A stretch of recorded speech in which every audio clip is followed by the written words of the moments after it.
Hello, everyone, and welcome to Picture This, a Big Brother Hometowns retrospective podcast, Season 3, Chapter 2, entitled You Think You Know Someone. And you think you do. You know, you can go into any org right now, and it would not be quite as applicable as it is for the person who said that quote, Quintetti, talking about his brother, who we're going to talk about the two of them a lot in this here chapter. Welcome back if you were listening to chapter 1 of this particular season, the season 3 cast. You particularly welcome back to the BBH world for those of you that decided to relive memory, go back down memory lane to a few years ago when you guys played this silly season. And we're back to talk about it. I'm excited to talk through these episodes. These will cover episodes 4, 5, and 6. So the back half, if you haven't checked out the first half somehow, go back and listen, watch the episodes, and listen to us blabber on about it. Anyway, I'm Josh Consalvo, and alongside me, as always, it's the Mitchell J. Stokes. How are you? I'm doing well. And before we get started, I just want to say that my third nominee is going to be Max. Max. Max. Max. Like that is an iconic so moment. Oh my god, it was so funny. And speaking of Max, because I know you're listening, hey babe, I just want to apologize in advance because I think I'm going to be coming for your neck a little today, and it's all done out of love and respect for the game and the game that you played here. On the way to your win, we'll see. I don't know. I'm not gonna take you down. I'm not here to end your life, but I have some thoughts. I have some thoughts about the winner of this season.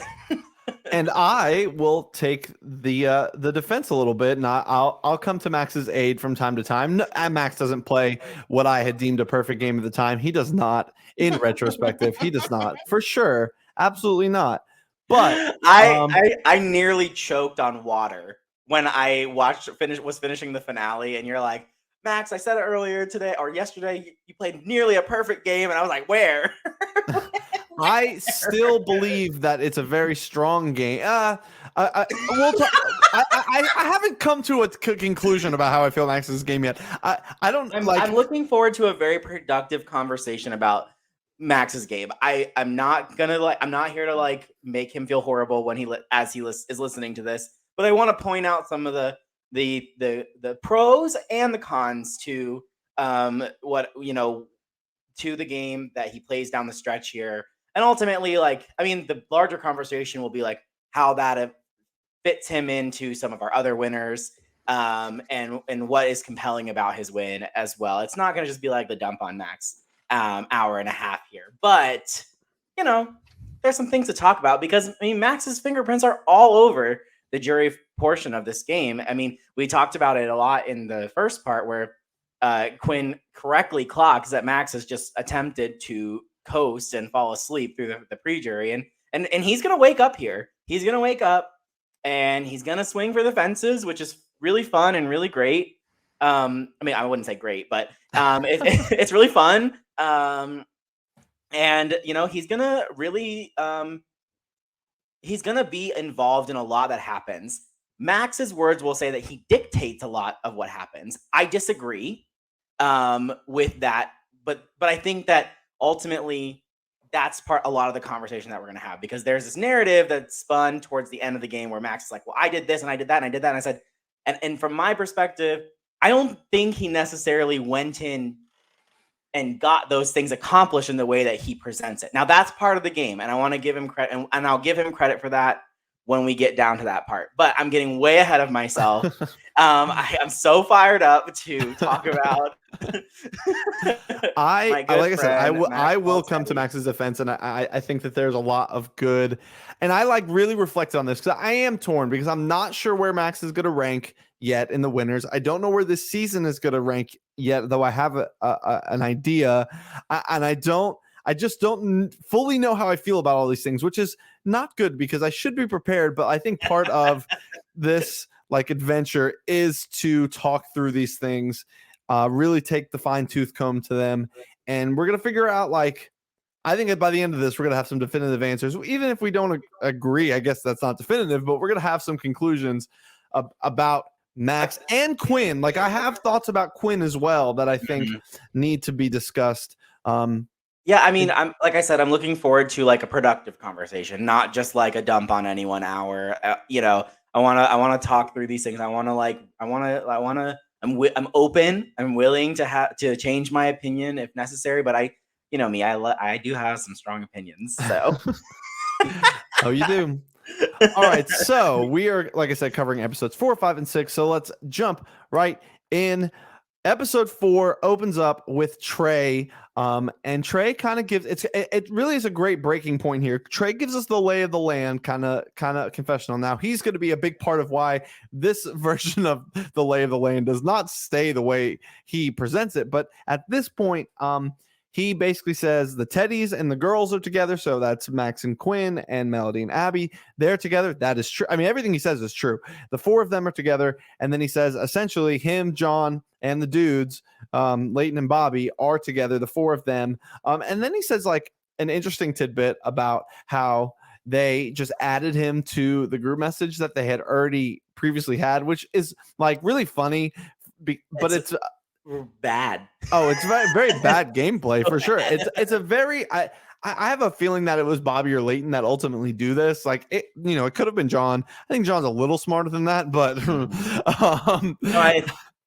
it's like one of those things where it's like, no, that sums up what Bobby and Leighton were doing. Right. Like that sums up what they had going on, like what amount of strategery they had and were enacting in the season. I find this confessional very interesting because from the way that Trey presents it versus what ultimately happens is like he presents it as like this is an us versus them type of situation. But then like within this episode, you're gonna see that Trey has fully swung over to the other side.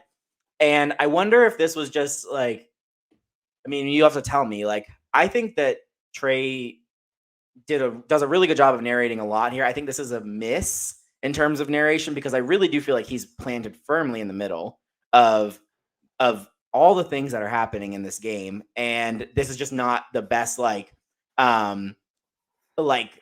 recapitulation of that from him.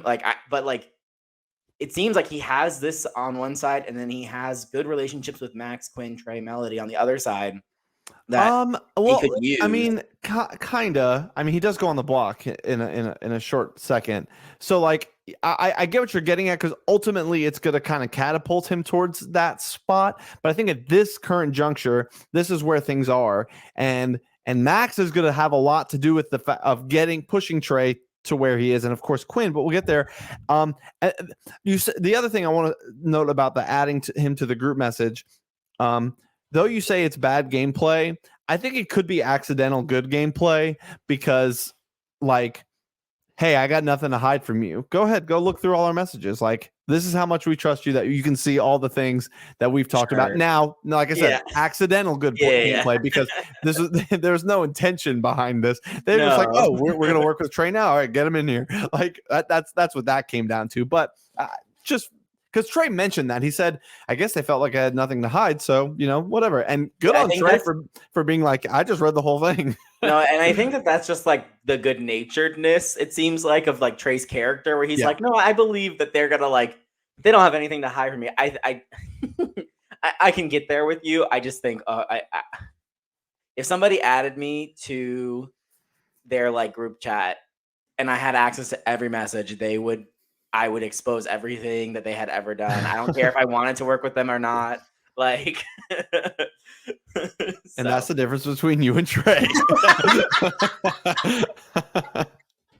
No, that's fair, and I accept that. Yeah.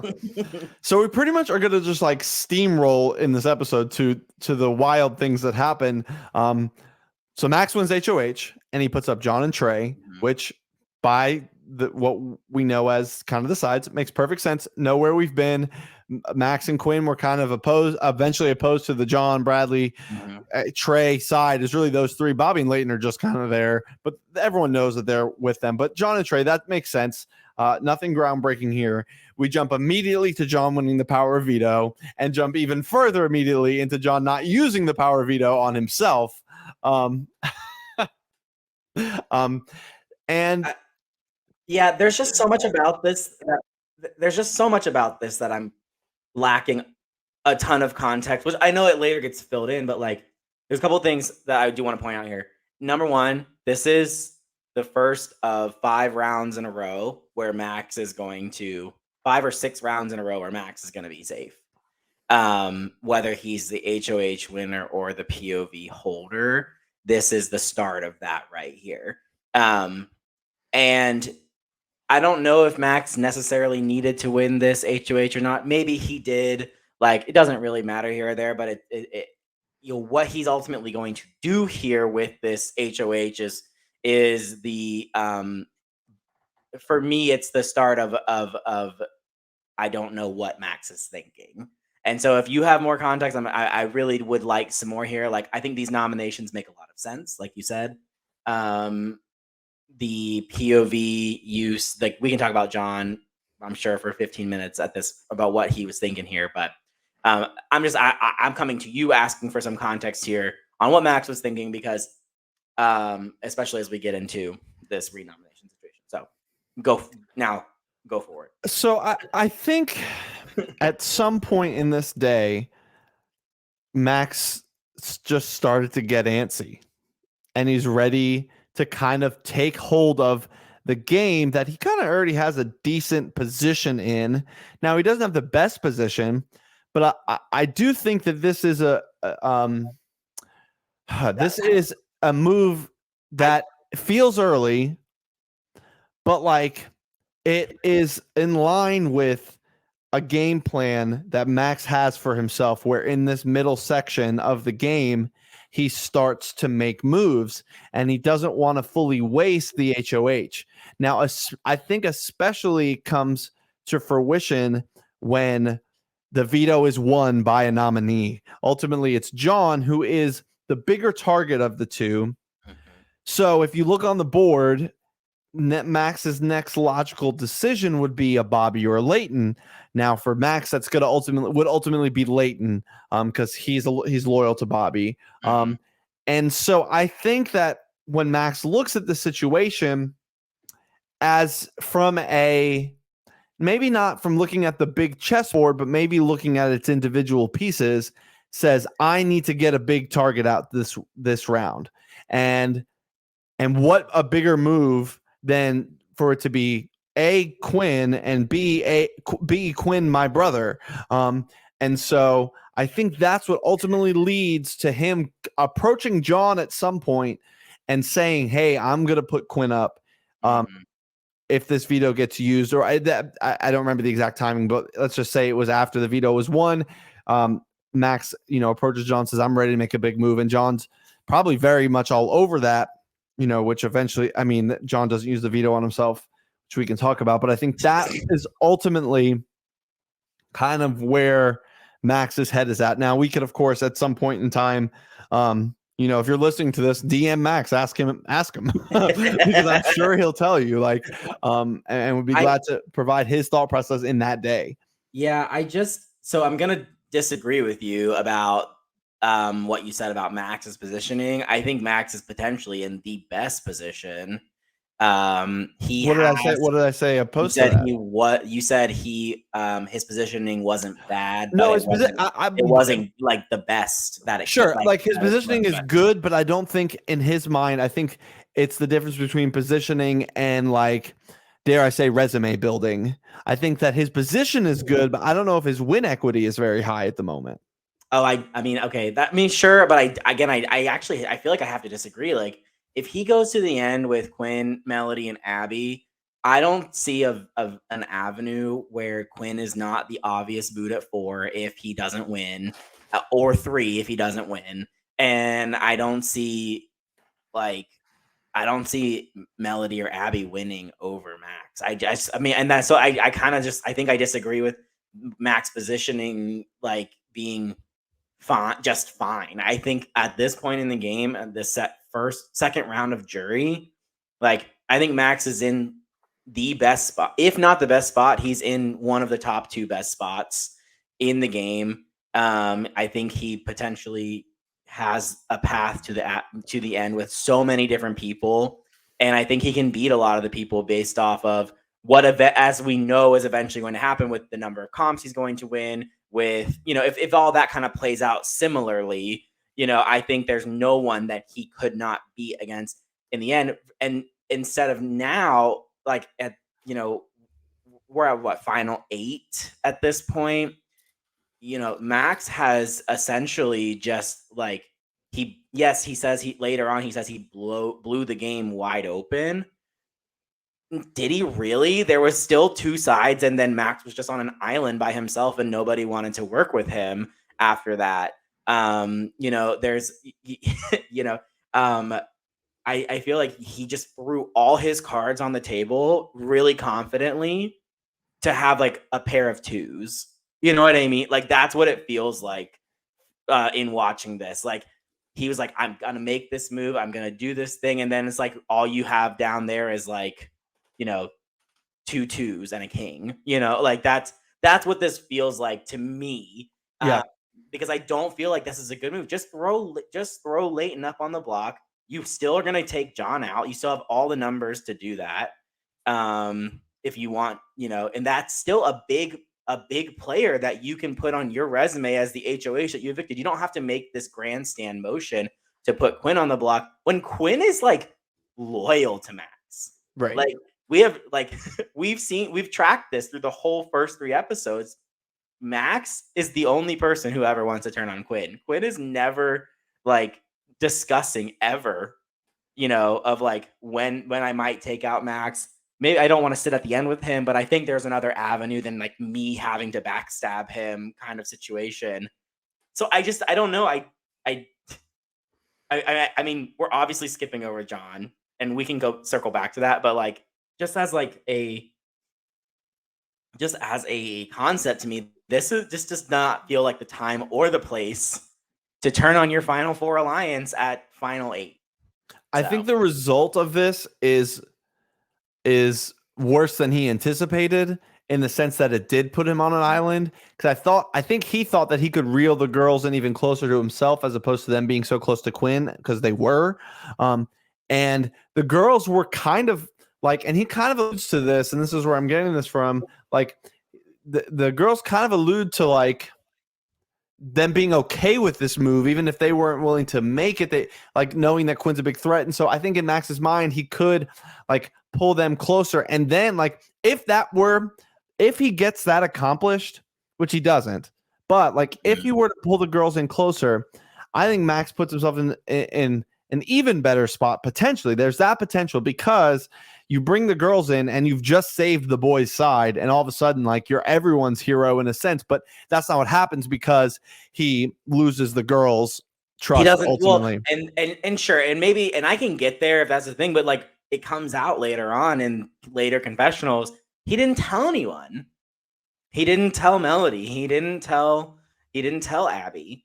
So he makes this move on like his own, to and completely ruins his trust with them. And I think like, does he do himself any good with Bobby and Leighton, who are like really like kind of non-factors here? And ultimately he doesn't get out his target in getting out Quinn. So like I can't like come on the other side of this and be like, well, you did get John out, so like, yay, that's a positive for you. Like, it didn't go the way that you wanted. And sorry, go ahead. No. And this is where we can transition a little bit, because I want to give Max a slight amount of grace, because if we went back in history and got to this point 100 times, John uses the veto on himself. And if John uses the veto on himself, Quinn goes home. Like 100% goes home, because John is itching to get Quinn out. Bobby and Leighton done. Like it's done. Like, and so like Quinn should, like, in theory, like Quinn should have been voted out of this game 3 times. Like you can look at this and say Quinn should have lost. Now Quinn took advantage of the situation and saves himself, and that's awesome. But like, had John just used the veto on himself, it was locked and done, and Quinn, or Max rather, does make the big move and does get Quinn out. And while Max isn't completely at fault for Quinn not getting out, at the same time, like I wish I could give you the, like, John kind of gives his own explanation of what he thinks happened, but his explanation doesn't really add up. Doesn't really make a lot of sense. There's so many question marks, and it's partially because the confessional content during this section of the episode isn't great from the players, and it's partially because I think, like, this is a move that Max and John kind of cooked up on their own. They didn't consult other people, so it kind of left a lot of people in the dark here. And like, Max makes his renomination video, and he says like, so John used the power of veto on Trey, ? Weird. Girl, that was me after I saw this replacement nominee. Like, that was me trying to like understand what the heck was happening throughout this portion of the episode, because I just think we do lack a lot of context from the players. But I also don't know if Bobby, Layton, Melody, Trey, or Abby had a lot of context to what the heck was going on here. And I think, like, another issue I find with this is that, there's two schools of thought. There's one side that says, well, once the HOH has made his nominees, it's not up to them anymore. It's up to the house to decide what they want to do. And I think you see this right here, where obviously he wants Quinn to leave, but that's not good for other people in the game. So that's bad on him, because the other school of thought says you have to have allies who are going to be willing to make the move with you. And if you don't have them to secure the move that you want to take place, then you shouldn't take the shot. If you don't have the numbers to get this person out, then you don't take the shot at them. So I think there's just a lot of this HOH reign that I can't support. As an analyst, I can't support it because it doesn't make sense. And ultimately, as we see, Quinn stays in the game, and now Max is like dead out of water because of the things he did. And to relate it to another winner from season 2, Connor does this whole grandstand hissy fit thing, puts himself on an island, but has a path forward that's not, well, I'm just going to win competitions. He's able to squirm his way back in, and I don't know if Max is ever able to do that going forward. I feel like he just kind of burns everyone so badly at this point that nobody really shows a lot of interest in working with him towards the end. That is fair. And I think, and to Max's mistake here, his biggest mistake here, was not getting Trey's vote. He just didn't talk to Trey. I think he just kind of assumed that he would have Trey, and kind of honestly, I mean, this may sound silly, but kind of forgot that Trey was a voter, because I sometimes forget Trey was a voter in this situation, because I feel like Trey should still be on the block. Yeah, no, it's so crazy. But I kind of live.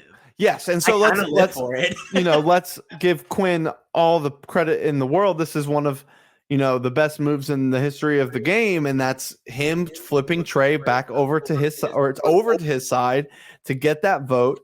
And I forget what Trey says, but Quinn hit him at the perfect point of emotional vulnerability. And I think he was at a Super Bowl party, maybe had a beer or two. I think there was just all the right moments, and Quinn pressed all the right buttons with Trey to get him to flip over to his side. And for Trey, it makes perfect sense. This is the move to make. I don't even think I saw it in the time. In fact, I see this, history sees this as Quinn flipping Trey, as opposed to history should see this equally as Quinn flipping Trey, but also Trey jumping ship at the perfect time. Yeah, I mean, and we talked about this in the last episode where man, Trey really could have gone down with the John and Bradley ship, and he finds a way to recover. And that's this moment right here where he's able to jump into this other side to work with them. Now they've isolated Max. They all have an enemy. They have Bobby and Layton, whatever, who are, what are they doing? It doesn't matter. I live for this move. I think this potentially is the move that Trey should be sitting in the final two saying, this is why I deserve to win the game. Like, this is the move of the season for me, to strike out on his own path, to make this move. Yes, he does it to, because Quinn's like kind of like prodding him to do it, but I think he does a great job articulating later on in a confessional about why this is a move that he felt like he should make, why he wanted to make the move. Like, he didn't want everyone to just assume that he was going to do John and Bradley's work. Like, I think he does a great job here of explaining why he ultimately makes this decision to send John out the door here. And I live for it. I think it's a great move from Trey, and I don't think he gets the credit that he deserves for it. Yeah, I agree. He doesn't. He doesn't get him in the form of jury votes, and he does mention it in the finale, and we'll get there. But like, the biggest problem is that he has John Layton, Bradley, and John Layton, Bobby, and John on the jury, who are all like, Team Bradley and John. You know what I mean? And Trey kind of sinks John's ship, which sinks both of their ships, and and we can get to kind of, we'll break that down in a moment, but Trey does a great job, talks about how, John was kind of making things harder on him by the day. He said he made him feel nervous at best, ticked off at worst. And great line. It is a great line. And Trey basically, saying, hey, and even more so now, Max is emerging as a primary target. And Trey really is like, gets his new people who, owe him the world in a sense, and are willing to give it to him, Yeah. and puts him in a great spot. I mean, ultimately he's going to get him to the end. Yeah.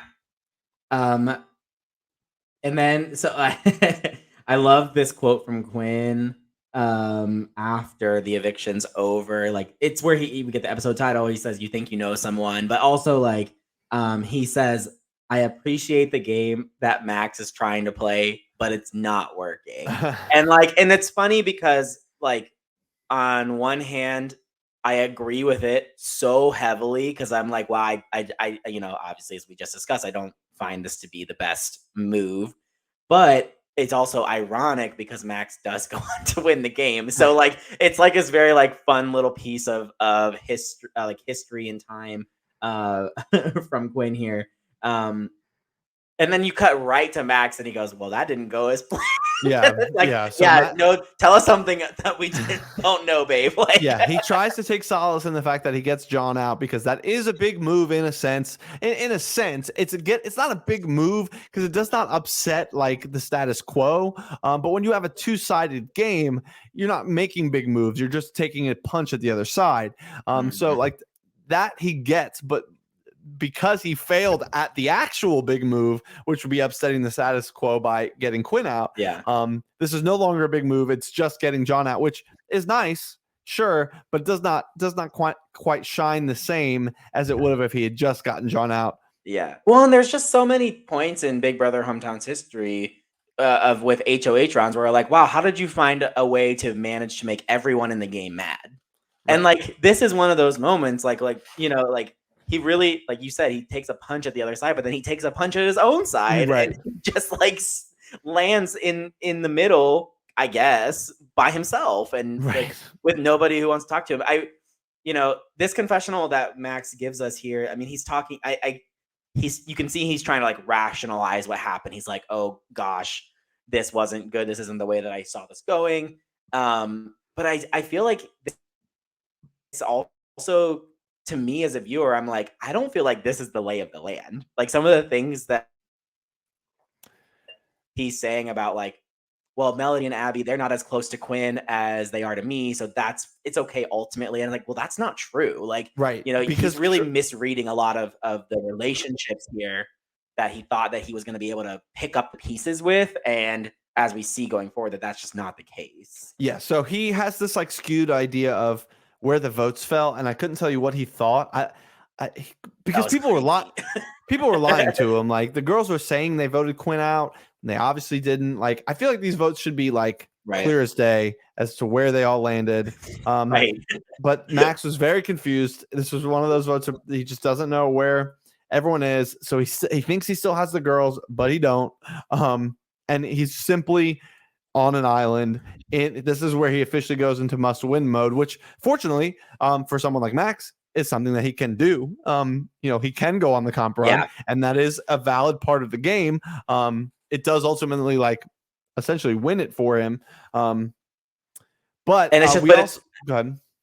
Sorry, I was just say, but it's also hard to, from this point on, that for 6 rounds now, for 5 rounds now, Max is going to not go out of the game because of winning a competition. And it is a part of the game. It's just like Survivor immunity challenges, it or the idol system. It's a part of the game. So you can't knock it. But we always, I feel like there's so many times in commentary where we're like, but did you need it? Or, you had to do this to get to the end to win. And is that good or is that not good? And, I think it's a conversation that we'll have a lot. So that takes us into the next round, which is the double eviction round. And we get a great line from Quinn where he's talking about the double eviction, some, options. And the competition here was deal or no deal. It was not it was the same. It's deal or no deal is deal or no deal, but we were using an app that was a little janky. So it resulted in some ties and a weird situation. But anyway, Quinn was like, well, and this is a luck comp and it's not a skill competition. And he says, and Bobby and Leighton, to my knowledge, don't have any ounce of skill. That was so bad. And so, they haven't won anything. So to Quinn's knowledge, he's right. They don't have any skills. Then we get a Leighton confessional. That was so random. It was like, oh, hey there. And this is the tell-all. I feel like there's a 90% chance that he's sitting on the toilet during this confessional. If you go back and watch it, he only shows this part of his head, his forehead. He talks about his middle part. Pretty confident that's where he's filming this confessional. I could be wrong, but I can't wait till he listens back to this and please and cancels you for. Please come for me, Leighton Ward. Come for me. There's a confessional in here from Trey in this sequence where we're talking about it earlier, where he's kind of talking about the move and why he ultimately votes out John. And I really was sitting there, this as I'm watching this and taking notes and everything. And I really am struck by the thought of how did Trey not win this season? And how did he not win? I feel like he has done, I feel like every confessional, he's got a really good read and perception of the game going on around him. I feel like he has his pulse on the finger of the game. And so it's a question that I want to keep us on the lookout for, of maybe ways that he kind of falters, because from our perspective, it looked like Trey is in the driver's seat to really take this one home. And I think ultimately there's some interesting conversations to be had about Trey's game versus Max's game and ways that maybe Trey kind of failed to secure the jury votes, essentially. I think it's all about the perception that was had about Trey opposed to the reality of the game that he was playing. And that's partially because of who Trey is as a kind of scatterbrained but yet analytical person that just didn't translate to his in-game perception. Whereas Max, the perception of Max is strong competition player, willing to make big moves, those kind of things. I know we keep weaving this in, this conversation in, but I think it is good to have. It's the biggest conversation to have about the jury section of this game. Right.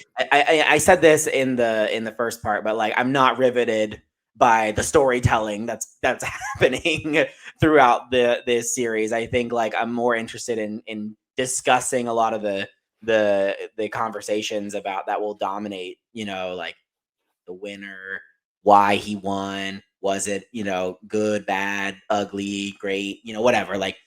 That's the stuff where my brain is going right now, because I'm not really living through the episodes. Whereas there's so much energy and excitement in some of the previous seasons confessionals, and this one is just this is what's happening. All right, moving on. And that's fine. That's a form of storytelling.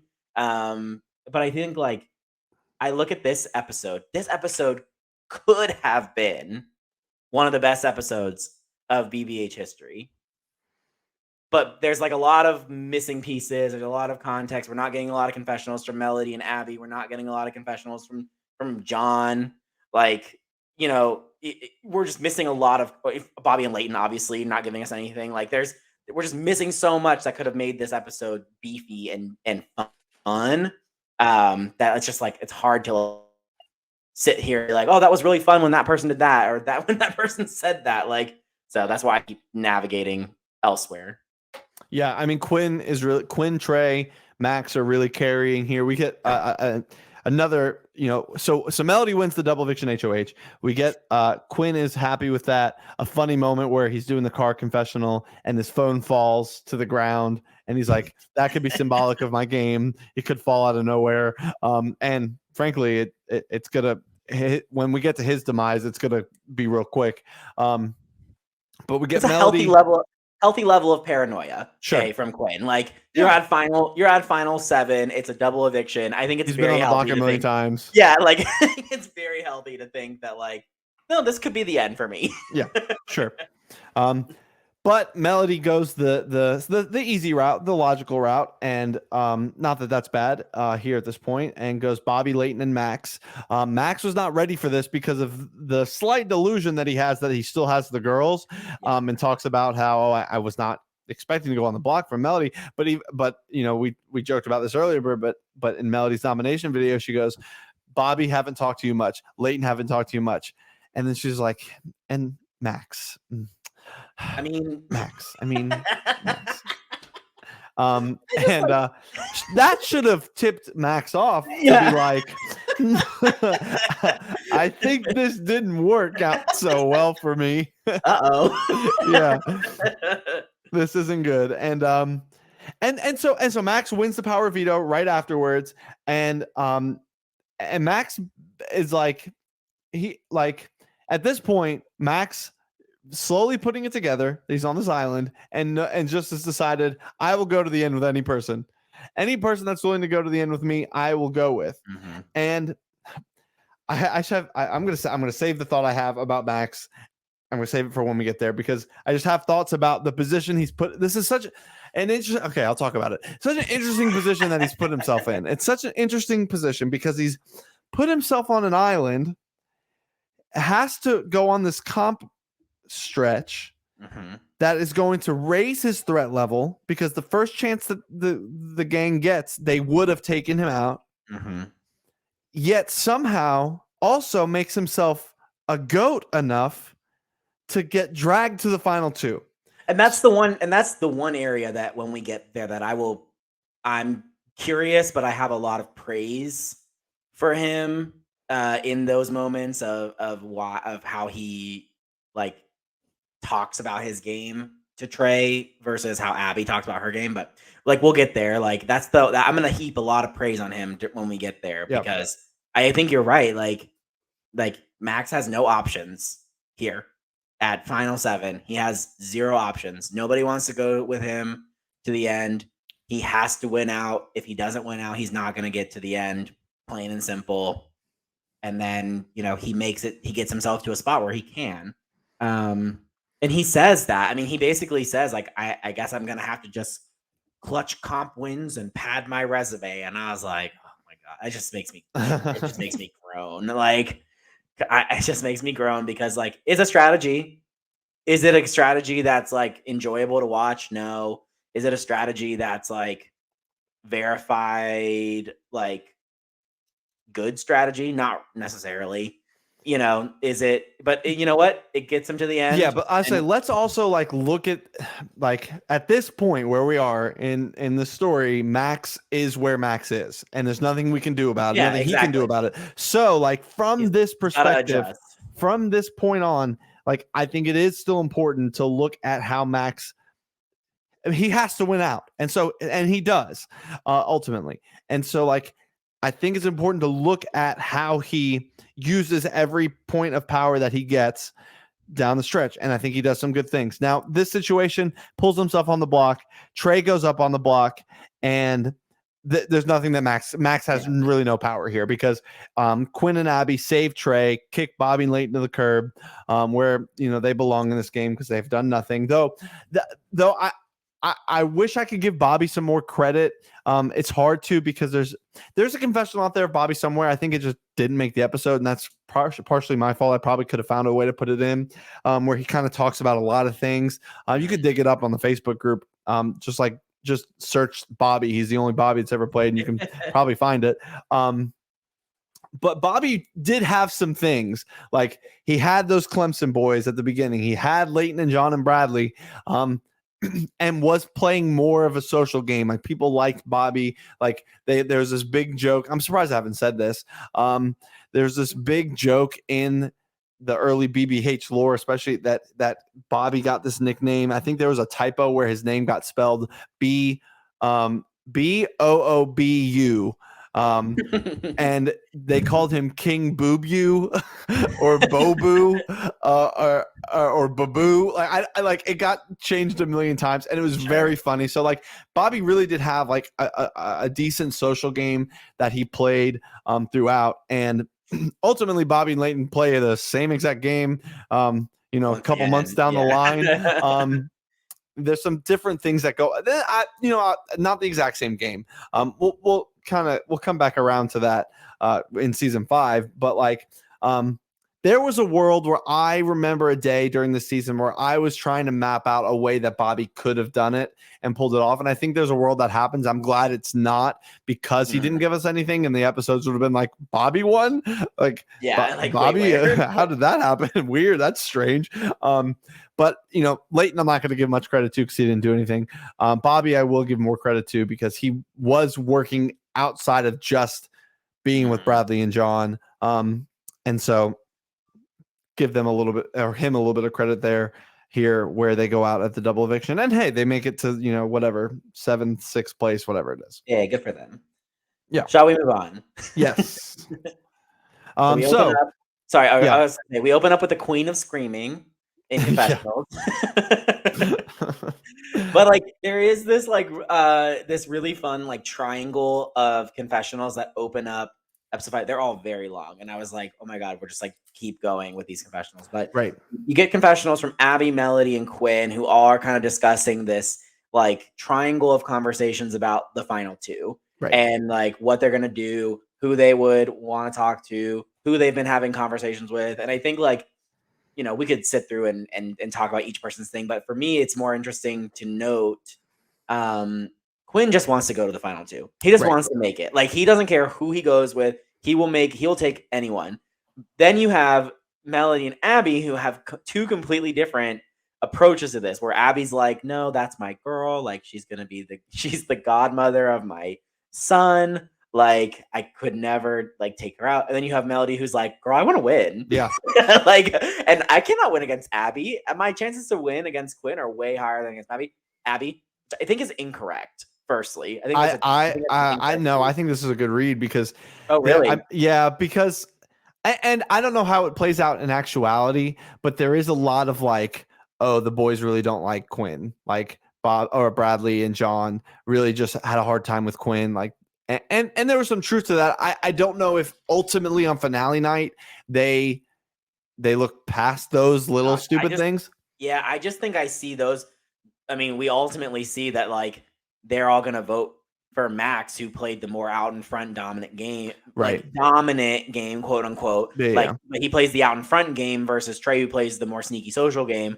You're telling me that they're gonna pick Melody, who is playing the sneaky social game, over Quinn, who's playing super out in front and like making enemies and got evicted. Like I don't think. But maybe because I remember there is Bradley does mention in the finale how he had a really good relationship with Melody and and Abby to some. I think he mentions both of them, but he talks about how he talked to them a lot and had a really good relationship with them.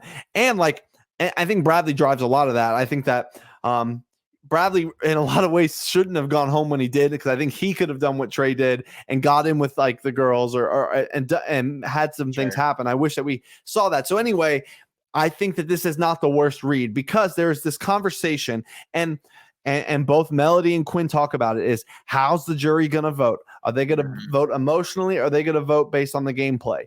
Quinn thinks they're going to, and like they both are living in the universes where they win. So Quinn is saying like, I think they're going to vote based on good strategy and great gameplay.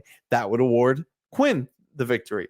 Melody's like, I think they're going to vote based on the social game, the connections, the emotion, like all that. And therefore, they're going to vote against Quinn and for me. And I think it's an interesting conversation and one that I can't fully like understand, like know what would have happened because we don't only have the final two that we had. But I think it is an interesting conversation because you have people in Bradley and John on the jury who like do both. They do both. Like they want to see the good strategy, but they're going to hold on to their bitterness and they're going to hold on to their emotion. And you kind of see that a little bit in their jury questionings, which we'll get to. But I loved this confessional from Melody. It's really good. She's like really just like critically thinking about how can I win this game, and it's taking out potentially Abby, which maybe is a good, maybe it's bad, like hard to say. But thinking about it, like I think I can actually beat Quinn at the end. Quinn got voted out once. If John doesn't use the veto, Quinn gets voted out again. Like there's all these things. And so I love this from Melody, and I love the game player that Melody really is. And once again, such a shame that like, you know, she flops in season 10. Like it's such a shame because I just want to see what her potential could be. Like just someone put her on television for me, because like I think that's the only way you're going to see a real concentrated Melody playing one of these games. Apart from this season, which Melody does play a pretty strong game here. I wish we had more from. I wish we had more from her. Like this confessional right here made me stan so hard. I was like, yes, ma'am. Like this is exactly what I wish I had from you the entire season. Like just so that I had another perspective to view the season, another lens to view the season through. I would love to hear, because I think like, are her and Abby ever in any danger? Ever? No, never. They're literally never in danger at all. And we don't have that story as to like how they position themselves so well in this game. And I think Melody would have had a great chance to win. I don't, who knows, for sure, but that would have been a fun story to tell as well. So I wish, she's great. We get a lot of Quinn confessionals where he's just talking about end game scenarios. Like you said, he just wants to get there. He's trying to figure out who, like him and Melody do make this final two deal. Like all these things, there's a lot of just a lot of, wheeling and dealing, but also ultimately Max wins this HOH here at final 5. And he puts up Trey and Abby. Trey, he says, he's not. I have no idea if I agree with this or not. I don't know. I need you to help me talk.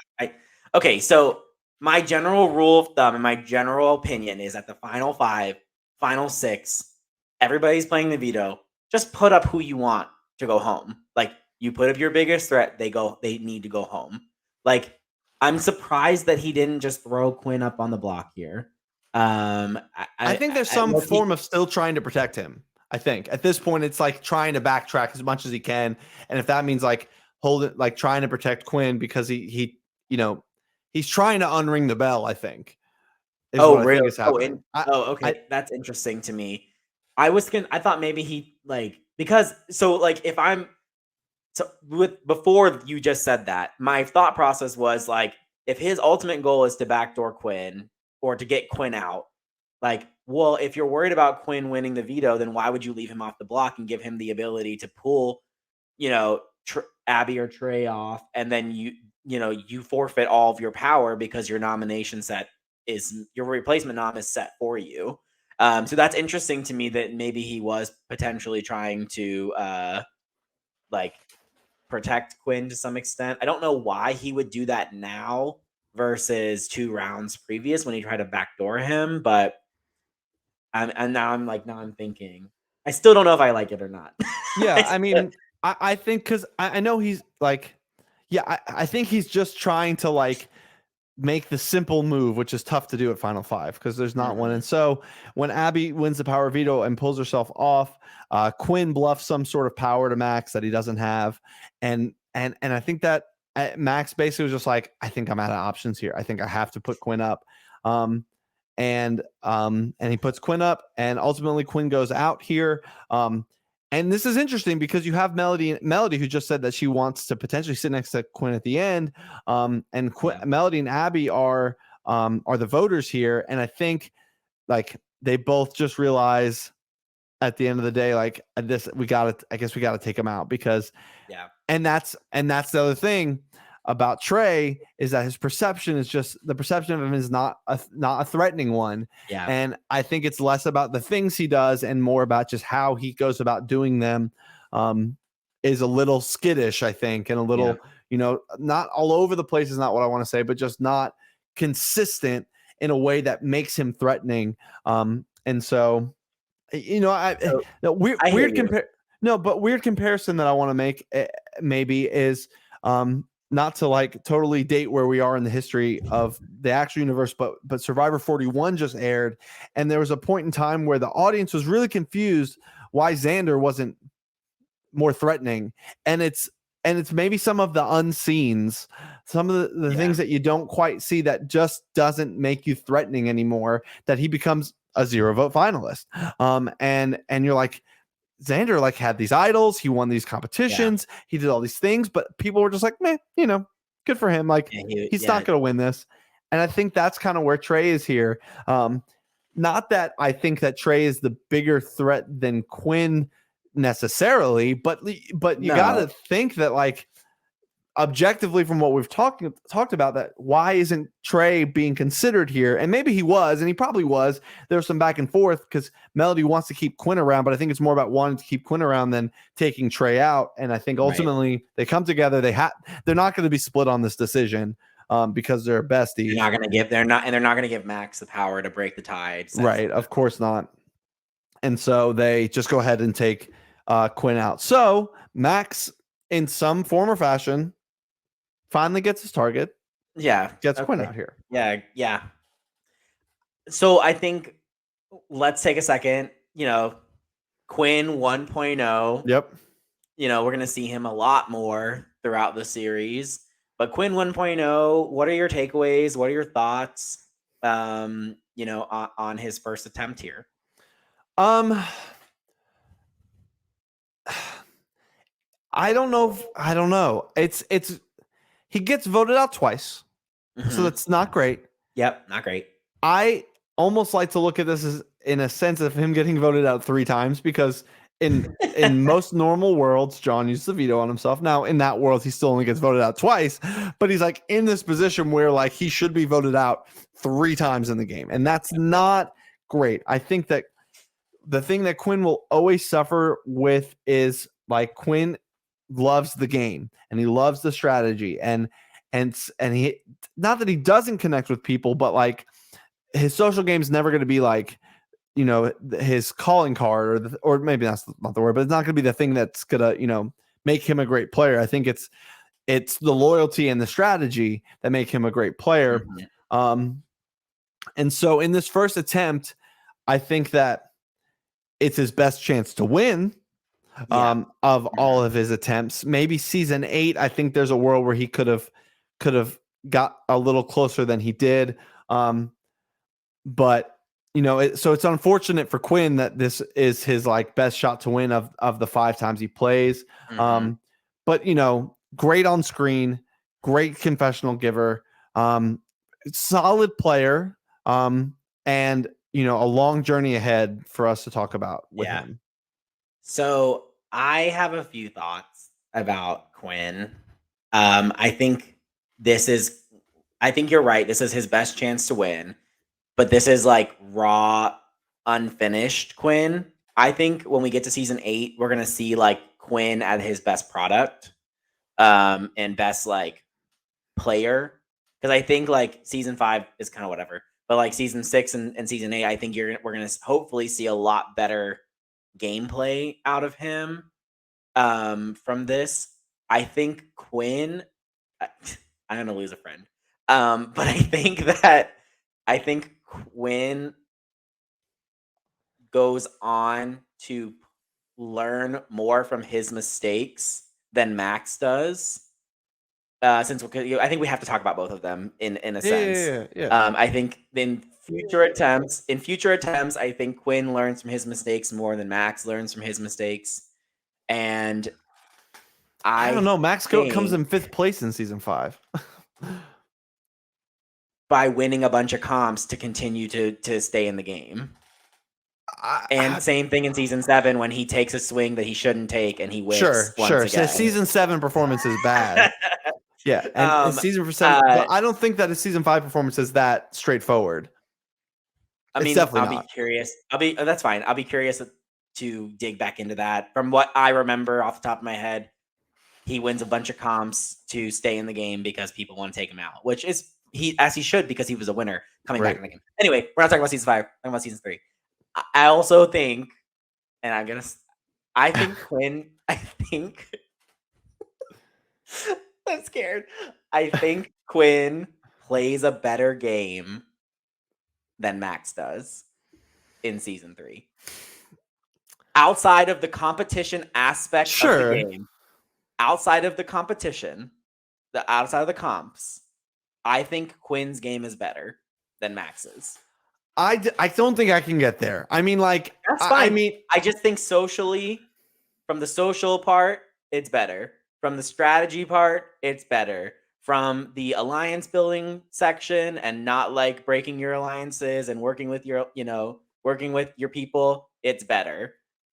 He's more loyal, which, maybe that's a good thing or a bad thing, depending on who you ask, whatever. The only thing that Max does better in this season is win competitions. And if Quinn had won some competitions down the stretch here in final 8, 7, 6, 5, whatever, I think Quinn easily could win the season. I think he played better than Max. And that's because, but I said competitions, Max gets that check for me. Like, obviously, I mean, and he gets the check from the jury too. So, okay, that's the thing. Okay, I said it. I said. Yeah, okay, that's fine. That's fine. And that's not a bad take because Quinn's a good player, and like that's Max does win the season. Like, I do want to. Sure, but and that's one thing. Why does he win the season? Is it because he had great social relationships with people that carried him through the game? Or was it because he wins competitions from the final 8, 7, 5, 4, and 4? Whatever. I don't know. Wait. Let me back up. Let me back up. In the pre-jury phase of this game, Quinn was voted out, and he's voted out. That's bad. And he's voted out because he makes himself this huge target by backdooring Ben and doing all these things and ruffling feathers about Raziel wanting to take him to the final 2 and just like all these things he shouldn't say. And Quinn is telling us the game that Max is playing, which is hide a little bit in the background until he gets to a place where he can make a big splash. Now, the big splash, ultimately, like he jumps in the water and carves out his own island for himself in the water. Yes, he does that. But like, I can't hate on it as a whole, as if with it being one mistake that yes, it's monumental, but he knows he has the ability to recover. And yes, that is large in part to the competition wins. But then like I don't hate it so much that I think that someone who was voted out twice and should have been voted out even sooner played better than him. I just don't think I can get that. I mean, he wins 7-0. So yeah, and that's fine. I said what I said. Yeah. And I respect that you can't get there, and I feel like that's very fair. Like I don't disagree with you. I'm not gonna sit here and like fight about it because I do agree with the things I said, but that doesn't equal to you. It doesn't equal to you the same outcome. I get what you're saying. Yeah, I can't disagree with you on the things that you said. I just think like when I look at like I said, when I look at the checklist, I think there's a lot of things that Quinn did better than Max did. And that's on. This is just such a funny episode of this podcast for us because like we just keep coming back. Because it's the only conversation to have. It truly is the only conversation. There's nothing. Sorry, people who played season 3. There's nothing of interest to talk about here. I'm sorry. Your confessionals were boring. Like the gameplay was fine. The confessionals were boring. Max wins all the competitions. We got to talk about about this, okay? Okay, you've gone a little unhinged. Sorry, Let's rein it back in. Where are we? Quinn is out. Quinn is out. That's where we're at. We're now at the final four, which I find to be a very interesting round and puts Max in a very interesting position. Abby wins. Really strong final four, by the way. I think any of these people could have won the game. So Abby wins HOH here at Final Four, and we could talk forever and ever about how at the Final Four the nominations don't mean a whole lot. She puts up Max and Trey, which is, not bad, nothing, offensive about it, but it is showing that like overcommitment to Melody in the game, which, I think Abby maybe she's just like being super loyal, and that's fine. And like, Melody does go out here actually, but like I don't get why it bothers her so much, because she gets mad about it that Melody goes, other than like the friendship piece. But like, you're trying to win this game, Abby. Like, I think if today Abby like put herself back in that position, she'd be fine with it. Like, I think that Abby is nothing if not loyal. And sure, she's going to play this game. We're going to talk about her playing this game a lot more. And every time she plays the game, she has people that she is loyal to, and she will fight for the end of them, even if it's not in her best interest. Like, and I think that's just who she is as a person. Like, I mean, I agree with you. I think she'd be fine with Melody leaving here, but I think she'd still fight for Melody if you took today Abby and threw her in there. Right. Every game that I see Abby playing now, it's like she's got her people she's fighting for. She's going to go hard for those people no matter what.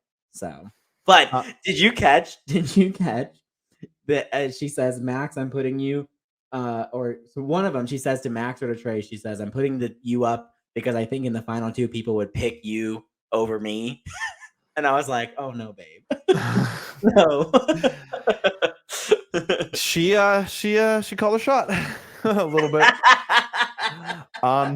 So Max does win the power of veto, and he is now forced to choose between Melody and Trey, which is an interesting decision. And I mean, I think he makes the right one, because he keeps Trey in the game, who ultimately takes him to the final two. But just in that moment, I think he's once again looking at the two, like looking at them as two threats in this game, and Melody has a bigger threat level, and she is seen as the bigger threat over Trey, which is really unfortunate. Like, I know we already talked about it a lot, but I think it's just so unfortunate for Trey that this is like the perception of himself that he has. Yeah. And I think I'm starting to see, like, I asked you the question earlier, like, why doesn't Trey win this game? And I think I am starting to see, like, why people would look at him and say, well, you survived all those blocks because people didn't feel like it was worth it to take you out of the game. Like, you weren't threatening to them. It wasn't that he had like, I was just ragging on Max for not having the social relationships to carry him through the game. And I guess they could sit and say that Trey really didn't either. So I think when you're, comparing the two of them in the end, I think that's a fair critique of Trey's game and I like you said, the perception there. So Max ultimately takes Melody out, which is a tough move to do. It's hard to be in that position, but he takes Melody out. And I dug through the archives a little bit, and I have Melody's exit speech to the house. So she said, it's not super spicy, but it's pretty good. She addresses each person individually. She said, Trey, we didn't talk much, but you were true to me in this game when we did. And I really appreciate that. And I'll be keeping that in mind if it comes down to final two. Abby, I love you, girl. You better win the next HOH. And then Max, you were never true to really any alliance you were in, which will definitely be remembered. Although you were a great friend, you've spilled a lot of blood. Hopefully it won't come back to bite you, smiley face. And so it's good. It's good. Drag him. And he deserved that. Yeah. And this, in my personal notes, this is where I like had some things where I wanted to defend Max even more so. And we've covered a lot of it, but like Max does take out these bigger threats. He takes out Quinn. He takes out John. He takes out Melody. Like the path to get there was often, not ideal or optimal, but he does get them out. And like I said, he stumbled into this position where he is feared, respected, and also a GOAT. Like it's fascinating to me that like Max is in this position where someone is going to take him to the final two, even though he was like target number one. Like, and you were telling me this afternoon, and I've been thinking about it a lot. That like it's hard in this point in history not to compare this to RT's season 14 game a little bit. And RT kind of found himself in a similar spot, like where he was target number one. They had to get him out. And we don't know what happens if Erica or Angelica win that final two, who they take. But Erica was looking like she was going to take RT.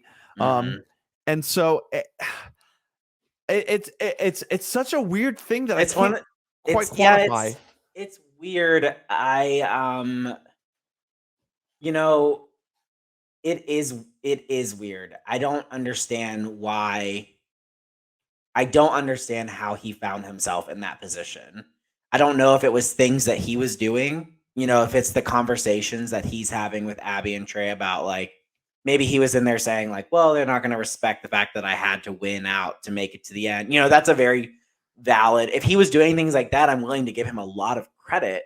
We don't see him saying those things though. That's the thing. Like we see this confessional from him like after Melody's evicted where he's like, I've executed my strategy. This is all went exactly the way that I wanted it to go. And it's like, well, no, it didn't. Firstly, Right.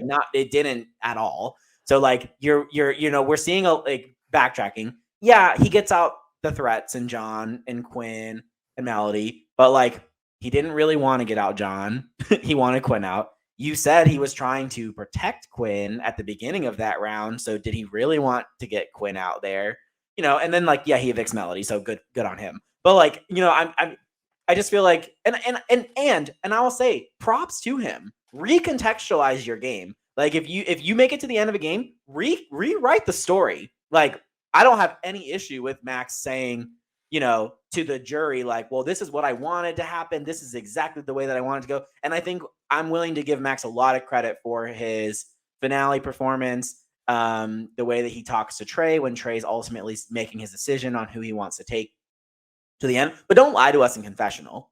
Don't sit there and say this is exactly what I wanted to happen. I've executed my strategy flawlessly. No, you didn't. You tried to backdoor Quinn and it did not work. Sure, and I think that if I had to find a reason to defend what he's saying here is that the big picture of the strategy was fulfilled. The lay low, the make the middle moves at the end, and then like charge to the finish line. Like he did those big three things or whatever. Sure. The micro level, the minutia of it all was not good sometimes.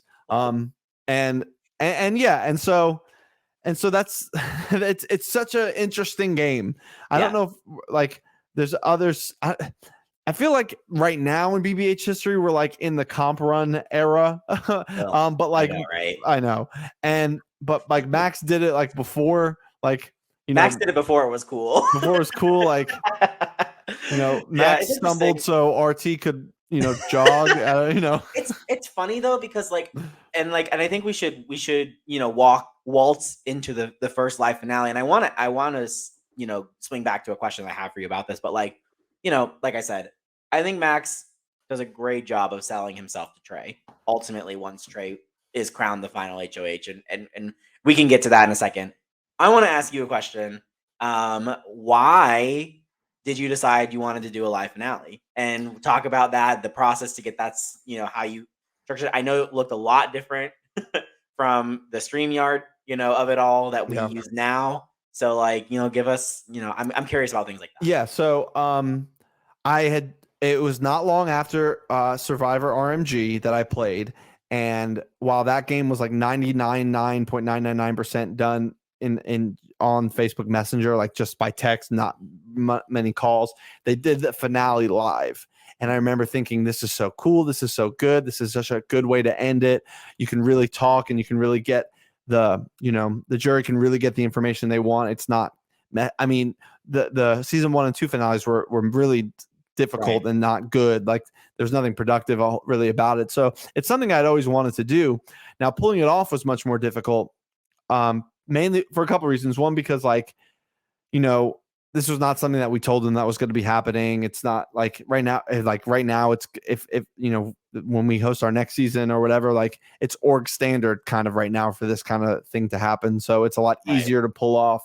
But Bobby, Layton, and Melody should Melody should have been there. Like she was there, she was watching, but like she didn't have headphones, I remember, and she thought that meant she couldn't come on, and we didn't communicate that well. She could have. But Bobby and Layton were off doing whatever. And so things just kind of, the stars kind of aligned for it to work out. I did a lot of work in that weekend. Like if you watch the finale interview I do with Gray, where we kind of dissect everything, I talk about how I'm still working on figuring out how to live stream, and hopefully we can pull it off like tomorrow night when I was saying that. Right. So I had to use OBS, and I had to like figure out how to stream the Facebook call. And there was just a lot like, and we do it this way. Season 3, 4, 5, and 6. But those seasons, I kind of got it down a little bit more, and it wasn't until season 7 that we had the StreamYard, which is a godsend. But like we pulled it off, and it was very fun. Like I had it was a lot of fun that night. I think now it's a little chaotic still to watch, and not like the most like coherent thing that's happening. It's like it's edited a little bit here. If you go back and find the original stream, there's probably a lot of dead space, a lot of dead air, a lot of just like figuring it out and whatever. But getting people in. Bradley was late, whatever stuff like that. But that's how we ultimately get here, and I'm glad we did, and and we never turned back. Yeah, no, I think it was very fun, and I think you can tell that like from your perspective, you're like, can y'all like move this along? Like, I want to keep it moving. I want to keep it tight. Right. Like that's something that's very important to us now, and I could, Abby's like rambling, and you're like, all right, Abby, like, let's, like, I could tell you were kind of antsy about like how long things were taking, and you just wanted to like kind of continue to move through it. But overall, it was like for your first time attempting it, it went really, really well. Yeah, I mean, it's very watchable. Yeah, exactly. Yeah. And like, nobody's like awful, which is good. No, people ask good questions, and let's get into it. So we have Trey wins part 3 of the final HOH pretty handedly, but it's part 3 of the final HOH. It's kind of a crapshoot a little bit. Like there's some skill to it, but not a whole lot. And then we get to the 2 pitches. Abby's pitch and Max's pitch. Now, going into this, before they opened their mouths, Trey was like dispositioned to wanting to take Max already. Like I remember that he was likely already going to take Max. Mm-hmm. Abby opens up, like she's not a great pitch here. Yeah. Awful. She like says, hey Trey, we never really were like on the same side of anything, and we didn't really agree on anything, and we were never really like it never really worked for the two of us, but hey, season 2 loyalty, am I right? Like, and then she like throws out this idea that Quinn could sway the jury against Trey for Max, and I thought that was her best point. Yeah, that's I thought that was her best point that she could have made, like, about this. I don't know why she didn't say something to the effect of like, we've been trying to get Max out for 7 rounds, like, why won't you take the shot now? Like, right. Like, I wish I just would have seen something else from her that would have like, but I think she was nervous because it was live, and and so Max gives his pitch and says that, he kind of like rebuts to that and says, well, Quinn told me that I deserve to be in the last circle of hell. So like maybe like you have a better shot against me. Abby will wipe the floor with you. She is much more personable. The jury loves her. They're dying to vote for her. And those things are probably true. Mm-hmm. And I think because of this perception of Trey, whoever Trey takes is winning, which is unfortunate for Abby. I think this is the best stuff that Max says the entire night. Is this pitch to Trey? This pitch to Trey to get him. I mean, maybe not to get him to the end because Trey probably wanted to take him anyway. But like, I think in terms of like pitching himself, I think this is the best job he does. Like, I don't think there's not much from the jury portion that honestly that sticks out to me of like, oh yeah, Trey did a great job with this, or Max did a really great job with this. But this, I remember thinking like, if Trey was any way undecided, this was way better than Abby's pitch. This was the best pitch that he gave. to point out that Abby would probably win the game and that he had a better shot to win against Max. I thought that was great. Yeah. And so Trey starts feverishly writing notes. This is like a thing he does. Like I give him a hard time over it. Like has his notepad, taking notes, doing the pros and cons list, whatever Trey's doing. But he knows. He says, "I wouldn't have a prayer against Abby. I have a shot against Max because there is some vitriol against him. There's some bad blood. I think I could maybe snag some votes in that way. And it's unfortunate that he doesn't, because he is right here. I think this is the better play to take Max after looking at kind of this whole thing. Because I over time I've always come back and been like, why? Like Max did all these things and all this stuff, but it's really because of the bad blood that he has to take Max here to the end. So and it's at this point where I continue to ask myself why Trey did not win, because I wrote down every single person on the jury and I said, I do not understand why Bradley, John, Bobby, or Leighton vote for Max. And I'm curious if, as we go through these questions or we talk through this finale, like maybe there was some behind the scenes content, because by its standard metric, it appears like Trey should win 4-3. Maybe Bobby's vote is the swing. So it should have been a lot closer than 7-0. Right. So there's, I wish that I could tell you what these pinky promises were, but I cannot.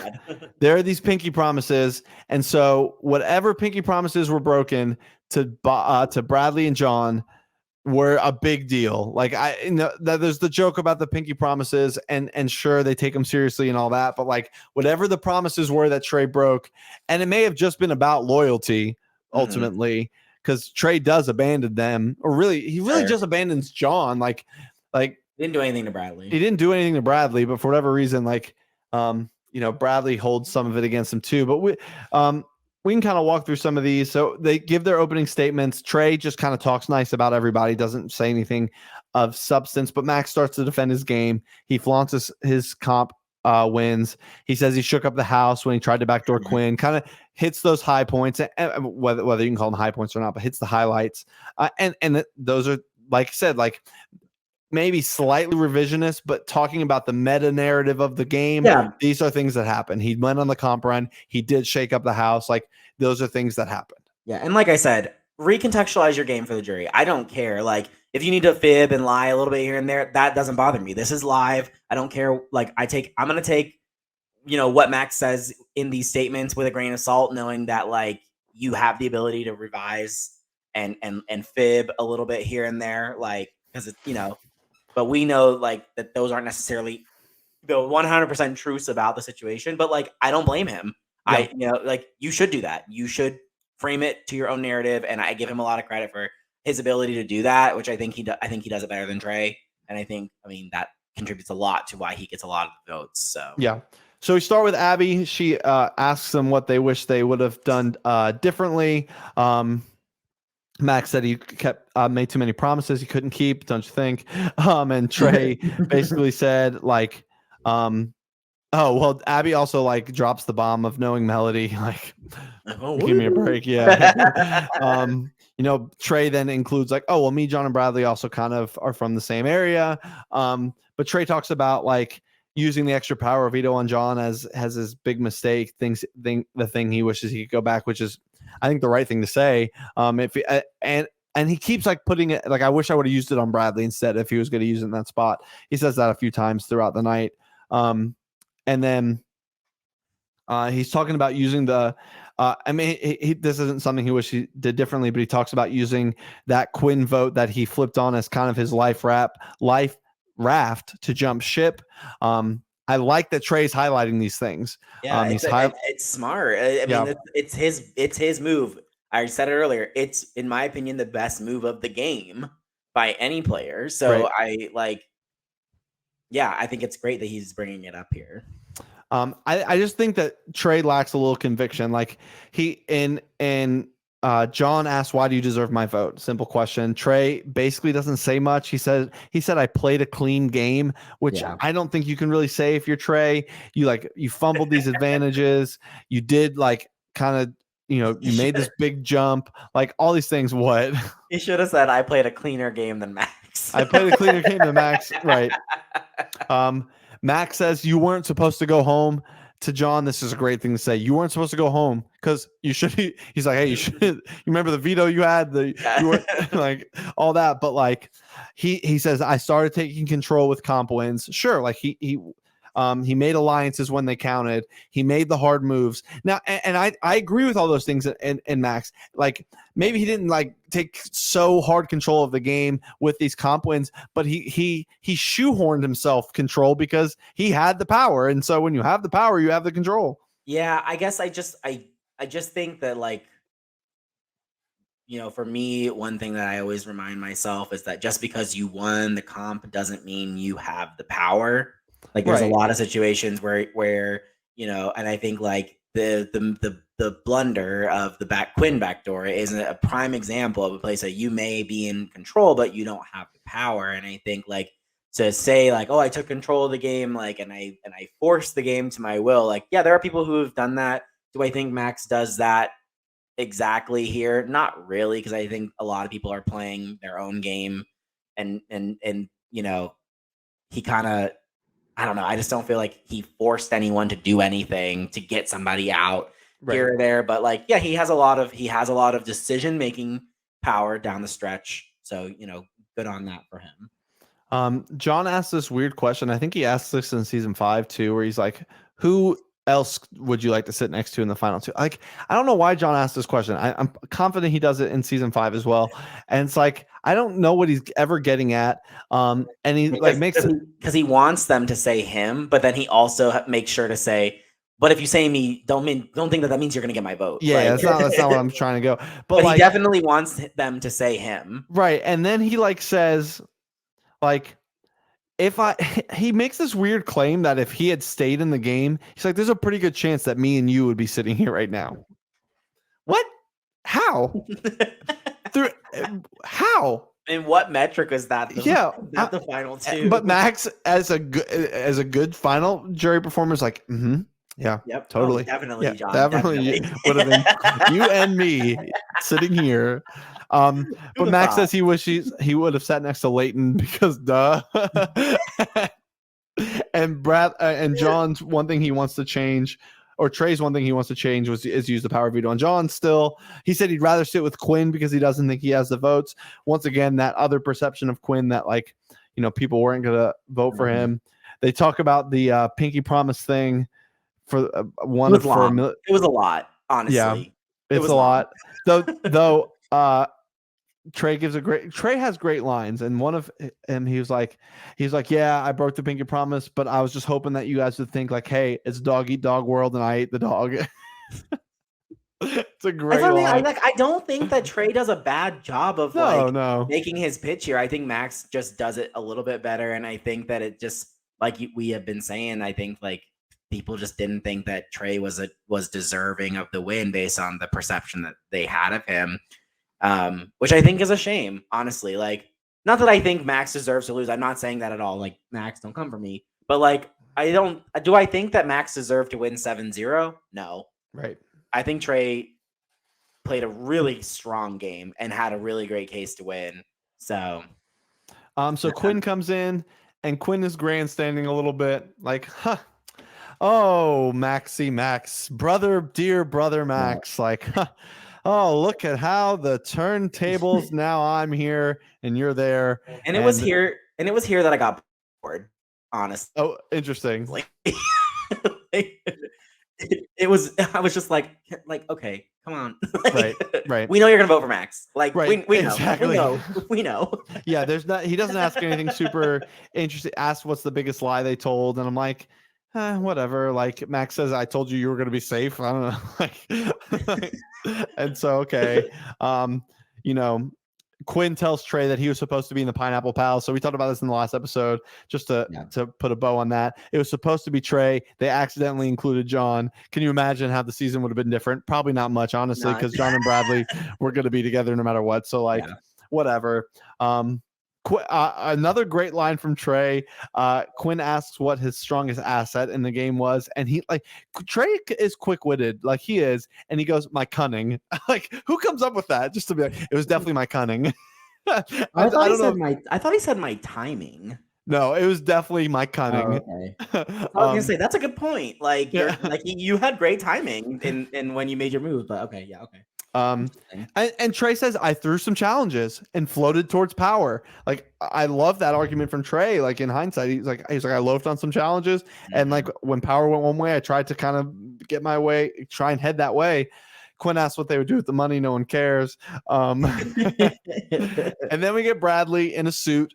Oh, so good. I love Bradley. I hate this entire segment, but I love Bradley. I hate this whole Right. I assume you're referring to like the talking about like the females, as he says. Yeah. And like I was just like, oh my god, like can we not like I don't know. And I thought that both Trey and Max gave good contextualized answers and said like no, they're great competitors and yada yada yada. Like and Bradley kind of said that too. This is where Bradley was like, I was also working with them and trying to talk to them and build a relationship with them too. So like I don't know them.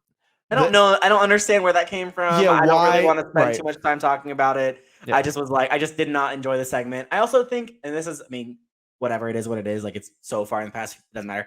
I think it struggled because Bradley was not alone. Like you left Quinn on the screen.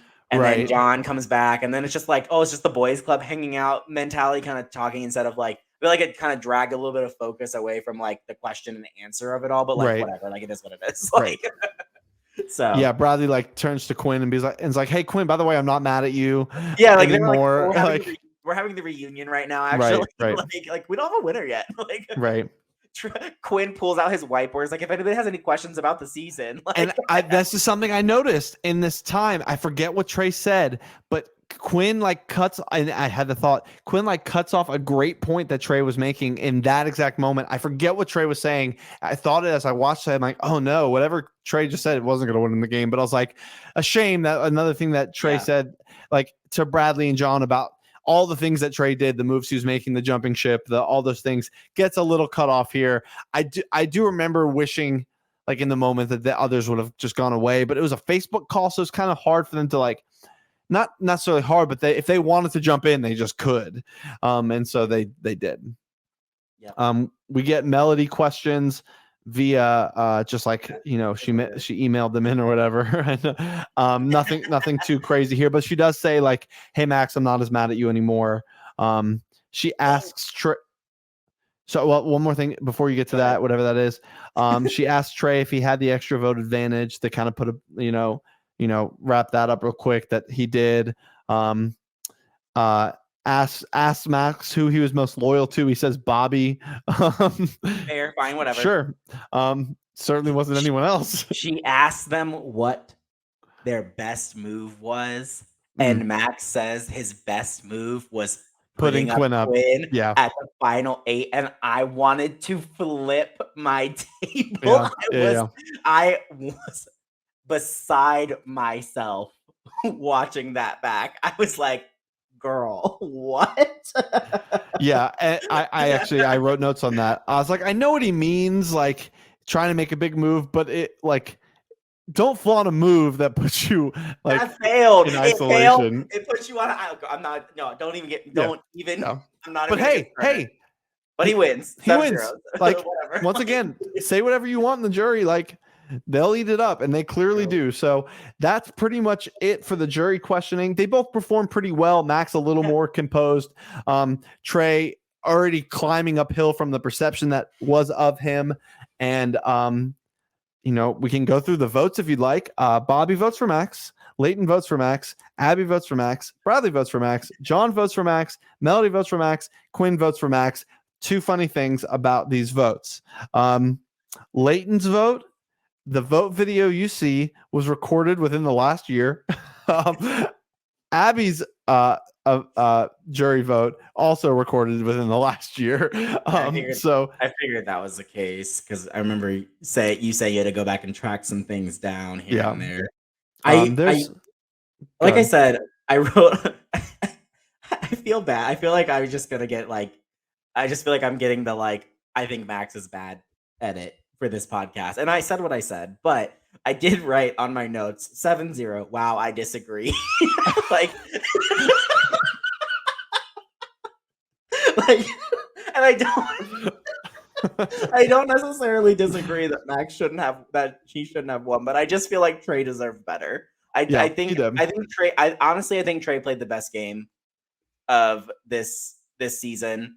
From what I'm able to tell and perceive from the episodes, obviously there's so much that goes into the one-on-ones and all the things that we don't get to see because of this. But in terms of this edited product of BBH season 3 YouTube episodes, I think Trey has the best game by far, actually, based on what we can see. And I'm gonna stand on that. I'm gonna say what I said. That's a great. I mean, I have no issue with that in the retrospect.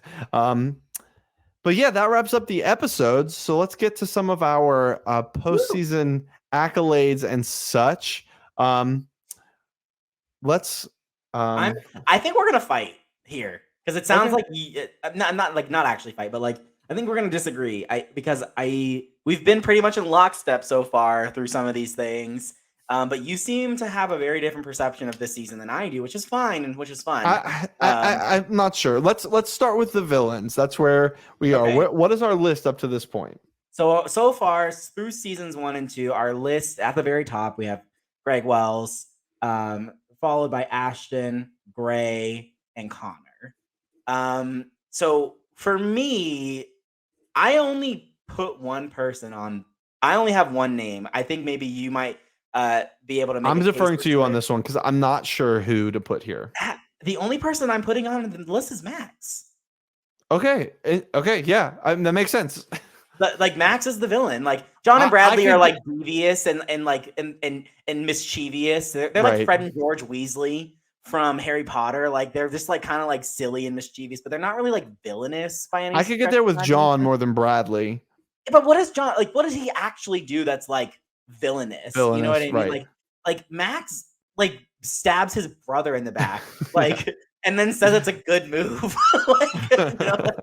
like Max is totally villainous through this. He was planning to cut Quinn from the first confessional that he gave in the whole season. Like I like, did Max do a ton of villainous things? No, and that's why he's at the bottom of the list for me. Like I think Connor plays a villainous game versus Max, who made a villainous move, and that's kind of the metric for me. But like, so I can't like rank him any higher than Connor. So he is gonna sit at the bottom of the list, and I'm sure he'll get bumped off at some point. But like, Max is a villain. Like Max, like he would get a villain edit if this was Big Brother or Survivor. I'm totally cool with that. I have no issue not putting any other people on the list. Maybe James Garcia for his iconic behavior. Yeah, I like. So our list at the moment: Greg, season 2; Ashton, season 1; Gray and Connor, season 2; Max here in season 3. The only no, that's not true. I was gonna say the only winner on the list, but that's not true. Connor won, obviously. So all right. Which do you want to do next? Let's do the seasons. Because I think that is maybe gonna align. I think winners. I don't know where you stand. So yeah, I think I think we may align all across the board tonight. Possibly, I'm not convinced yet. But seasons, yeah, this goes at the bottom of the 3 for all the things you said, all the things we've talked about. They just don't. It doesn't pop as well. Like they just the story is narrated, but is not narrated in the most compelling way by the most people. And you know, maybe the stories themselves are less fun.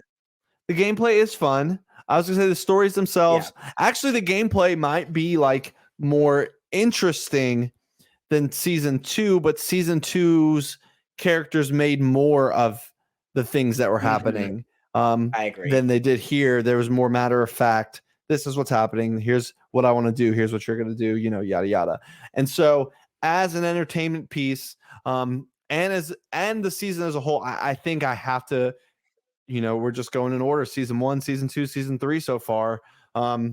I And I agree. suspect the trend to continue for one more season.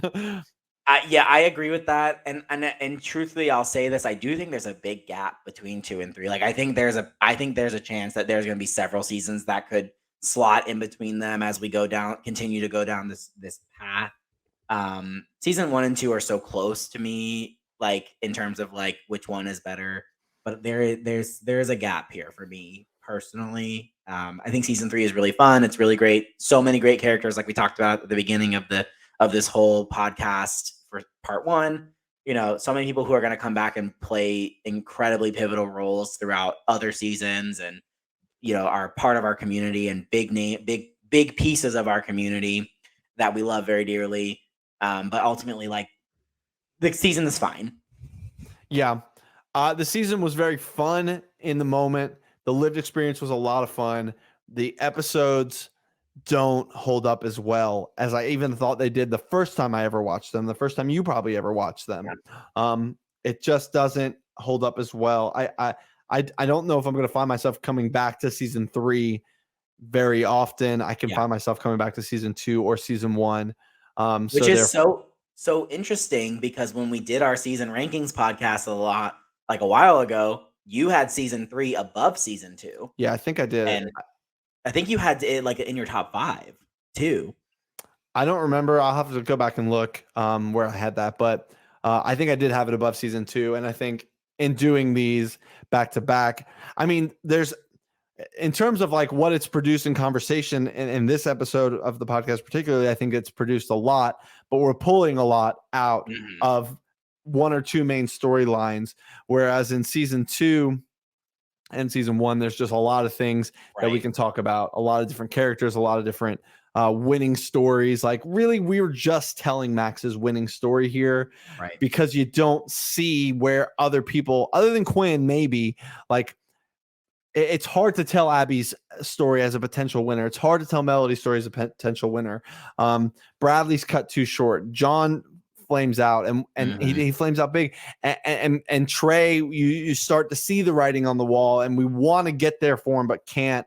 Like, I think that as a season, it's got to go at the bottom. I think if Trey had won, there would have been a very interesting and compelling story to see him like recover from what he, like, the sinking ship of John and Bradley, to becoming this like person that was like primed to win. But like, just based on it, what we've said and what we've seen, like, obviously that wasn't gonna be in the cards. So All right, so let's do the winner rankings. I wonder what you're gonna put. Okay, but that's not just like shady. Like, no. I feel like very justified based off of my main criticism, and why I'm putting Max at the bottom of my list, is because Jenny and Connor exhibit an excessive amount of control over the season, based on their social game and their competition and their political game, versus where Max, he says he has control over things, but he doesn't at times. He makes a move that isolates him and puts him on an island, and ultimately he has to comp his way to the end to win. I give him a lot of credit for I give him a lot of credit for making it abundantly clear to Trey that, and pitching to Trey that he needed to be taken to the end by Trey, and him cut Abby. So I give him credit for that, but I don't think that is enough for me to overcome like what I view Connor and Jenny's games as, how strong they are. Yeah, so I agree. Jenny was on the block at Final 5, survives that. If Max is on the block at Final 5, he doesn't survive that. Connor, at the end of the game, pivots with Trey to Gray and Justin, and that is and you can give more credit to Trey Smith in that situation, but Connor's still there and is able to recover. Connor gets some luck with Greg coming in, but is able to like take advantage of that. And it's tough because you can look at Connor's game and say, yeah, well, he also made a move that put himself on an island, but that's only because I don't know. They both make a wrong move. Connor makes the wrong move in not making the big move. Max tries to make the big move and it flops.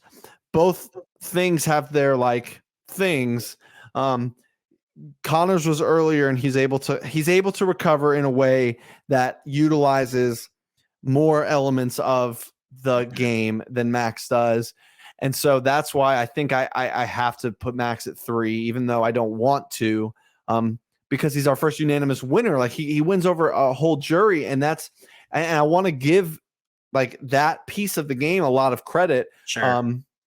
And the weird position he puts himself in is interesting. This like highly feared and respected GOAT, but like I can't help but check myself and say that I was not a big fan of RT's win in season 14. And what's the difference here? And if anything, the difference is that Max made worse moves. And so, one day if we're going to compare RT and Max, that's, I don't know how we'll handle that, but I have my thoughts, but that's down the road. Yeah, that's down the road. But yeah, right now it's Jenny 1, also in order. Jenny 1, Connor 2, Max Teddy 3. And Max Teddy is an important distinction to make. Yes, because we are look forward. as we do look forward, and let's look forward. So season 4 coming up, interesting season, one that I'm excited to take a closer look at because I have not done that in a long time. It's one that when we did that season rankings podcast, it fell very low for a lot of people, but I think that there are a lot of interesting things to break down in the season. Some very interesting characters, some funny moments, and very a compelling finale in some respects. And so I'm excited to look at this kind of outlier season of BBH and kind of break it all down. So anything off the top that you can think about as we look forward? I mean, it's fun. It'll be fun to talk about Allie, and Leah is a great character. Obviously Max Parsons is a good character. The fun like dynamic of him and Allie being dating at the time, like things like that are going to be really fun to talk about. The Josh Gardner mess. Yeah, that'll be interesting to like dissect. I think like what's been fun about going through these first 3 seasons is like being a little bit more analytical and fine-tooth comb and not just like watching it to watch it, which season 4 is not the most enjoyable to like sit down and just watch for fun. So I think like having the like idea of analyzing it is gonna be a good thing for us to kind of sit down and view it with that lens. But yeah, I'm excited to keep moving through with this and talk about those. I want to ask you before we wrap up, like, let's put a bow on season 3. Like for you, what are the best moments or the things that like you're going to look at or that you think that the season is like best remembered by, like from your perspective? In terms of the its mark on history, like it's having the Facebook page, it's doing the live finale, it's doing the analysis shows, it's all of those things that made the experience as a whole a lot more fun. That's what it is for like me. In terms of the game, I it's hard not to think about that round. John doesn't use the veto and the failed Quinn backdoor, and then it's that round and Quinn convincing Trey and Trey jumping ship. That's the high point of the season, where the most interesting things happen and all of those things collide and it has to get resolved in one way or another. And that's what I'm going to ultimately remember it for. Some silly moments with James and Raziel and things in the beginning. But like its mark on history, I think is bigger than its, actual, season in isolation. I think that this propelled BBH forward in a new and exciting way. We're doing this now. We do things like this now a lot because of how it was started way back then. Yeah, I think that's really good. What about you? I was gonna say I think like similarly. I mean that one round of John and Trey's jump ship move of the season, kind of thing. Quinn is such a bright spot in this season. He's always fun on camera. He gives great confessionals. He plays really hard. He's a good player at times, and and just you can tell he's like really enjoying himself, and that's fun to watch. And then like Max winning is the thing, but I'm backstabbing your brother on a back door, like that's good TV. Yeah. Like it is. And like as much as I gave it grief, throughout this podcast, like it is good TV. It's like it's our season 1 was full of these, but it's like our Sierra Dawn Thomas voting her mom out of Survivor. Ooh, wrong Sierra Easton. Oh gosh. I'm just kidding. I'm not gonna be dramatic about that. Yeah, I messed that up. Yeah, Sierra Easton voting her mom out. Like, but like it's very much that. It's very much fun like that. And was it good or bad? Make your own opinion. We talked about it. Based on what we said, make your own judgment and opinion. Take your opinion from that. But like, it's fun fun TV regardless. Yeah, and I'm excited to be done with this season and moving on to the next. I hope that you guys have enjoyed this ride so far. Stick with us. Plenty more seasons to come of the Picture This podcast, a Big Brother Hometown retrospective. I messed up the title, but that's okay. For Mitchell Stokes, I'm Josh Consalvo. We'll see you next time. Bye.